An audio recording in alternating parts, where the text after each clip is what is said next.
And what was that? That was a righteous act, right? But those righteous acts are narrow paths. Those righteous acts are hard. They're not easy. They are hard, right? Now, the thing is, the more you love the Father and you love yourself, the easier it gets, right? The more you operate in the Spirit, the easier it gets. Now, at first, it's hard. It's very, very hard. And even when you get used to it, it's still hard. But it gets easier and easier and easier and easier. I can tell you that, right? Because the way you feel for yourself gets smaller, and the way you feel for the Lord and other people gets bigger, right? So over here, Matthew 7:13, enter ye in at the straight gate, for wide is the gate and broad is the way that leadeth to destruction, and many there be which go in thereat, because straight is the gate and narrow is the way which leadeth unto life, and few there be that find it. So there's only gonna be a few people out of everybody who's watched that Chris Rock situation. It is not a lot of people that say, man, I would have handled it just like how he did, right? That I bet you right now, anybody who's watching this, you can literally go ask anybody you know, what would they have done if they was in that situation? They would have said, I'm gonna get him locked up. I'm pressing charges. I would have punched him back, right? I would have smacked him back. Ask the people that you know. They'll tell you, right? They'll do it. They'll tell you. And I guarantee you, the majority of the people are going to tell you they would have responded back in a negative manner, right? They would have resorted to the flesh, right? Because that's the narrow path. That's something that everybody does, right? But the Lord, He don't want to see what everybody's doing. He wants to see who's going to be the select few are going to be doing that right thing, the thing that I want you to do, right? That's where you get that payment, right? That's that Luke 6:35, right? They're going to get that reward for being like the Father, right? The sons of God. That's what they're going to do, right? That's how we tell who the sons of God are, right? Who follow the spirit they follow the spirit of God, right? A lot of people want to when I say a lot of people talking about the so-called Israelites, not so-called Israelites, but the Israelites who call themselves Israelites. They want to say they're determining who people are based off of. Here's the thing. The Lord doesn't want us to determine who's what race. He wants to know who's loving and who's not loving. That's the only detector He wants us to use, right? People got what is it? They got race detectors. Oh, he's eating raw meat, right? Is he eating raw meat? Did he grow up with his parents? Does he know his parents? Does he got an inheritance on earth, right? What's his last name? Where did he grow up, right? They're using all these different things as detectors instead of what was actually told to us to use to detect. Yahweh Shemel Shai told us, listen, He's telling us to determine people by spirits. And not the spirits of eating meat, not eating meat, right? The only spirit He wants us to determine things by is through love. Is he under the spirit of love or not? That's it. Because that's how we determine who's who. By who's in the spirit of love and who's not. That's how we determine who's who. Because when the Lord comes back and He's killing, He's not separating races of people. He's killing, but it's going to be, the only determining factor of life is going to be believers and non-believers. That's going to be the only determination of living and dying, right?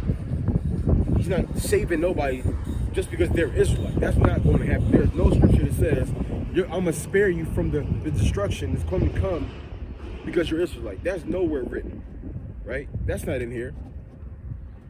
Now, if you're in the right spirit, that's where the salvation comes in.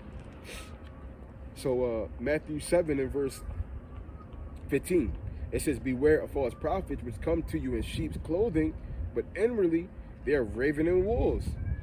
Ye shall know them by their fruits, right? So it says, you can find a person who's talking a good game. They tell you that. Matter of fact, is that the chapter? Matthew.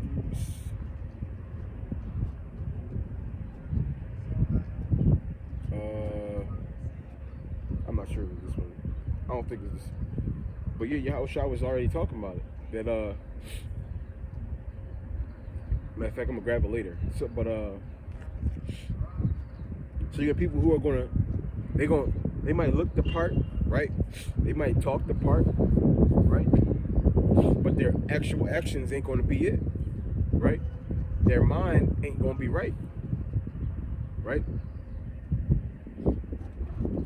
Because here's the thing, you can have a person who knows that Yahweh Shem Yahushua is about love, who knows that Yahweh Shai wants us to love. They know all of this, right? But when it comes to their everyday life, they're not about love, joy, peace, long-suffering, gentleness, meekness, faith, goodness. They're not about none of that, right? And I'm not even talking about with individual, right? With the individual, because in your life, because you could be trying to walk in the spirit of Yahweh Shai, and there's just this one individual in your life who always seems to press your buttons, right? Just because that one person can press your buttons, get you out of the spirit, that doesn't mean you're a wicked person. That just means that you gotta grow. You gotta grow. That just means you gotta grow and get stronger in the faith. It doesn't mean you're wicked because just this one person will always get you out of the spirit. That just means you gotta work on it. No. This is talking about people who talk a good game, but they're treating everybody like trash. At least the people, specifically the people who are not with them. Like, if somebody presses your buttons and they get to you, that's another situation, right? You got to work on that for sure. But it's a whole nother thing when you're not loving somebody because they're not down with you or they're doing bad things to you. Those things are unacceptable, right? The Lord can handle, okay, this person push your buttons, right? And you this specific person, right, it's something that you got to work on.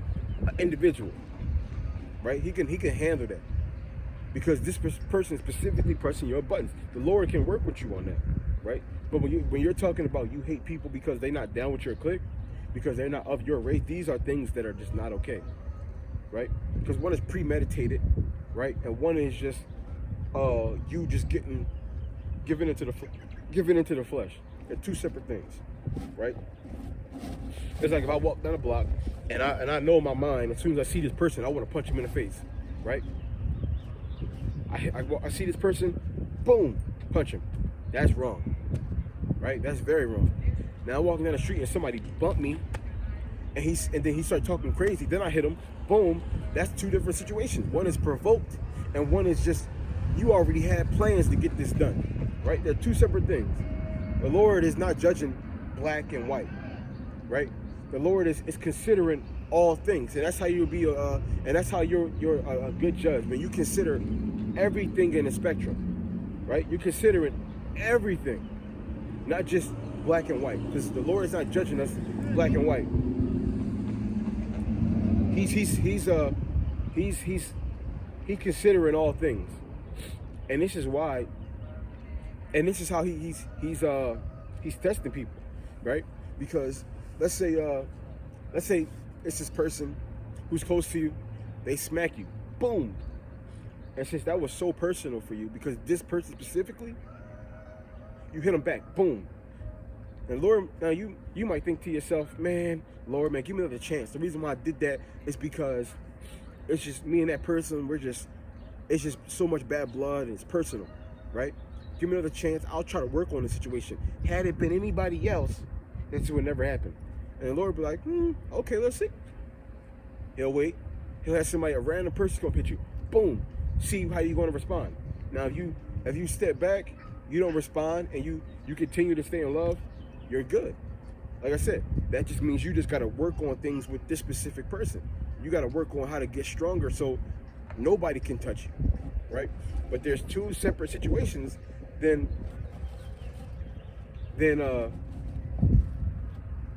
being provoked and getting out of the spirit, and you just got a premeditated person that you're going to get out of the spirit, premeditated person or group that you want to get out of the spirit with. They're two separate things, right? Both need to be worked on, but one is worse than the other one, right? But both definitely got to be worked on.